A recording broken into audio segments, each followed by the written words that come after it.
Saudara-saudari, selamat berjumpa. Saya ingin mengajak saat ini Anda semua merenungkan makna adorasi sebagai memandang wajah Ekaristi dari Kristus.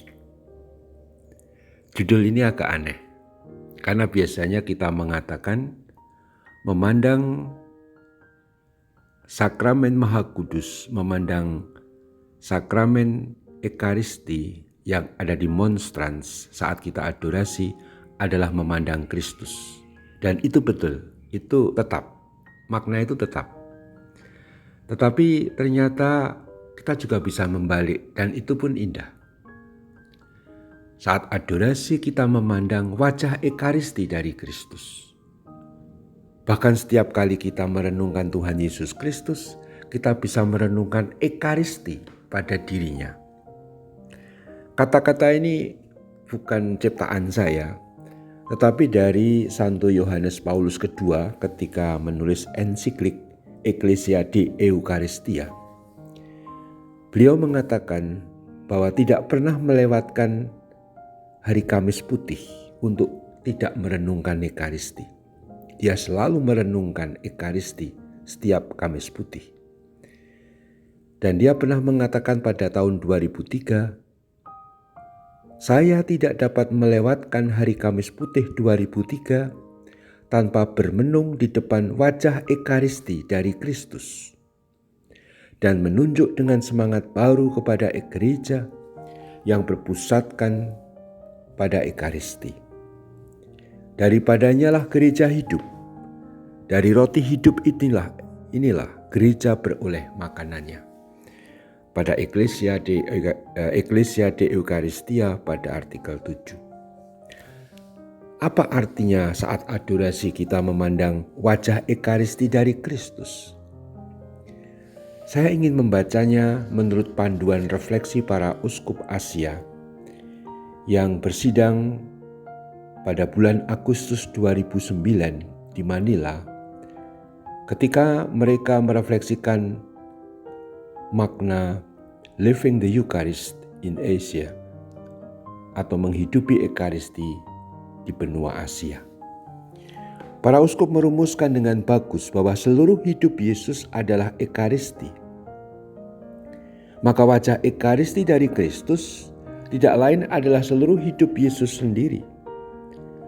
Seluruh hidup Yesus yang berpuncak pada misteri Paskah, yaitu penderitaan, wafat, dan kebangkitannya, adalah korban yang tanpa noda dan tak bercela, yakni penyerahan diri dan kasihnya yang total kepada Allah Bapa bagi keselamatan umat manusia.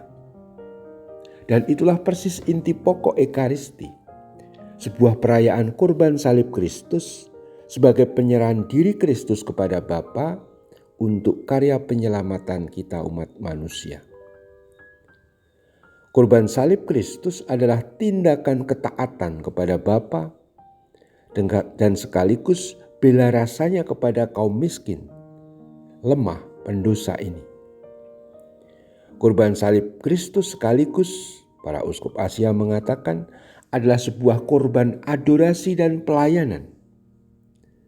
Maka di sini dikatakan dengan indah bagaimana dihubungkan antara dialog kehidupan dan kasih Tuhan sebagaimana tampak dalam perayaan Ekaristi.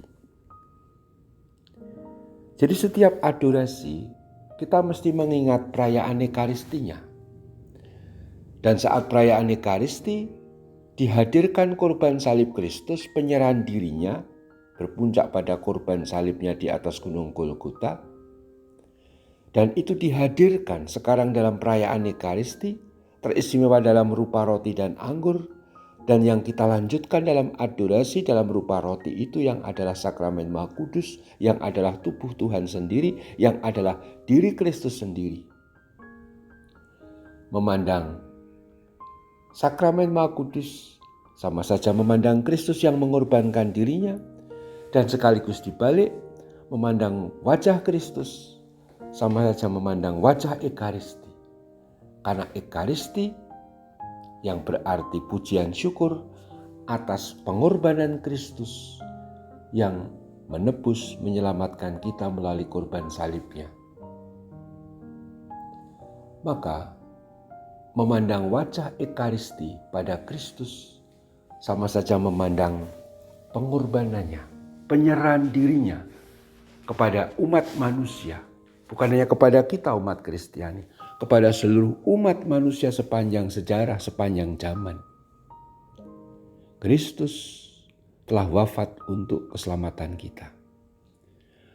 Maka beradorasi sama saja mengajak kita untuk selalu memiliki semangat Kristus sendiri yang mengorbankan hidupnya untuk sesama. Maka mau saya katakan dengan tegas bahwa wajah Ekaristi pada Kristus atau dari Kristus sama saja adalah wajah penyerahan dirinya, pengorbanannya untuk keselamatan manusia. Mari kita fokus memandang Kristus sebagai yang menggambarkan, memancarkan wajah Ekaristi itu. Itulah wajah pengorbanan, penyerahan diri bagi kebaikan, keselamatan dunia, dan keselamatan sesama. Lalu apa artinya bagi kita? Artinya kita mendapat kekuatan dari Kristus yang telah kita terima dan kita sambut dalam perayaan Ekaristi berupa komuni, dan kita kontemplasikan, kita lanjutkan dalam doa terus-menerus melalui adorasi ini, supaya kekuatan pengorbanan Kristus, penyerahan diri Kristus kita miliki, kita hidupi. Dan selanjutnya apa? Selanjutnya kita share, kita bagikan kepada orang-orang lain, kepada sesama kita. Maka saya ingin mengatakan dengan sangat-sangat penting dan sangat-sangat ingin berulang-ulang saya katakan, orang yang rajin adorasi adalah orang yang bersatu dengan Kristus, rela menghayati semangat Kristus pengorbanannya kepada sesama. Orang yang rajin adorasi sekaligus adalah orang yang rela berkorban bagi sesamanya, yang berdimensi sosial, yang bersemangat selalu membantu orang lain, yang berbela rasa, yang selalu care terhadap kebutuhan orang lain, lebih-lebih yang lemah, miskin, tersingkir, dan sebagainya. Maka marilah kita memandang wajah Ekaristi dari Kristus sebagai kekuatan kita untuk berbagi dan bersolidar dengan sesama kita. Terpujilah Tuhan kita Yesus Kristus untuk selama-lamanya. Amin.